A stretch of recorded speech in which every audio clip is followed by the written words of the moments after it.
Magandang umaga po. Ako po si Mario Marquez, presidente po ng Amorseco o Amoranto Social Economic Community Organization. Kami po ay nasama at nasali din sa isang proyekto ng NNC kung saan po yung tutokainan. Kami po ay napili ng DAR na siyang kumatawan bilang arbo ng Montalban. Kami po ang nag-supply ng pagkain ng mga buntis na amin pong i-deliver sa bayan ng San Mateo at ng Rodriguez. Doon po sa panahon na yun, dahil kami ay bagong arbo lamang, kami po ay tinulungan ni Capo Kenneth na magkaroon ng partnership sa isang arbo pa rin na siyang tumulong sa amin para makapagbigay ng assistance doon sa CAS. Kasi po ay kulang pa kami noon sa aming pinansyal. Kaya't malaking tulong po yung arbo na tumulong at gumabay sa amin upang kami ay mabigyan ng suporta doon sa kailangan naming CAS na ginamit doon sa project. At isa pa po, dahil kami bilang mga magsasaka, dito rin po nanggaling yung ibang supply na aming ginamit sa pagdadala ng mga gulay at iba pang mga pangangailangan doon sa feeding program. Dito na po nanggaling sa amin.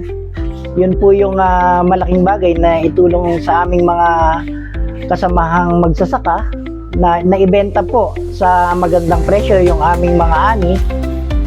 Sa awa po ng Diyos ay matagumpay naman naming naitaguyod yung tutokainan at kung saan kami po naparangalan na isang batang arbo na nakatupad o maluwalhating nakatapos doon sa feeding program ng NNC. Kami po bilang isang samahan ay nagsimula sa pagtatanim ng gulay. Noong kami po ay wala pang natatanggap na intervention mula sa pamahalaan, nagsimula po kami sa pagkukontribusyon ng tagkakaunting halaga upang maging puhunan sa pagtatanim ng gulay, kung saan kami po ay tulong-tulong lamang sa paggawa. Hindi po kami bumabayad ng tauhan dahil nga po ang kapital na ginagamit namin ay nanggagaling lang sa aming mga bulsa. At noon po, kapag kami ay umaani, ibinebenta lamang namin sa murang halaga sa mga kamiyembro. Mayroon pong maliliit na namamakyaw na siyang pumupunta sa amin upang bumili ng aming mga tanim na gulay. Ang kaibahan nga lang po, nung kami ay natulungan na ng pamahalaan, nakatanggap na kami ng mga intervention mula sa iba't ibang sangay tulad po ng DAR. Nabigyan po kami ng sasakyan. Naging maginahawa po yung aming pag-transport ng aming kalakal mula sa aming farm kung saan hina-harvest papunta sa palengke.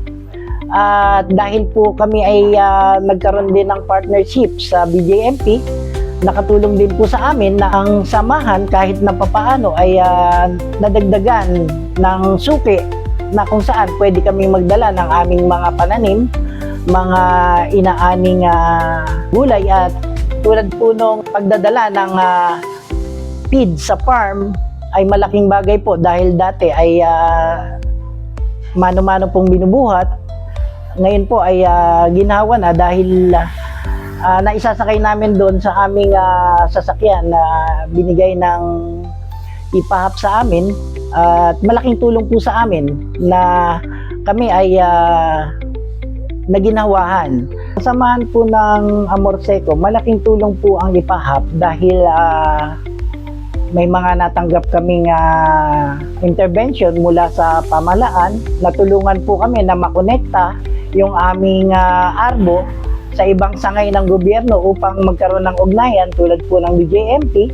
Sana po sa mga darating na panahon ay mas marami pang matulungan ng ipahap, maraming samahan pa ang kanilang maabot, maraming samahan ang mabigyan nila ng partnership sa iba't ibang sangay ng gobyerno para po dumami pa yung makikinabang sa kanilang programa. Sana po sa pagdating ng panahon, lahat ng Harbo ay makinabang doon sa programa ng IPAHAP upang matulungan sila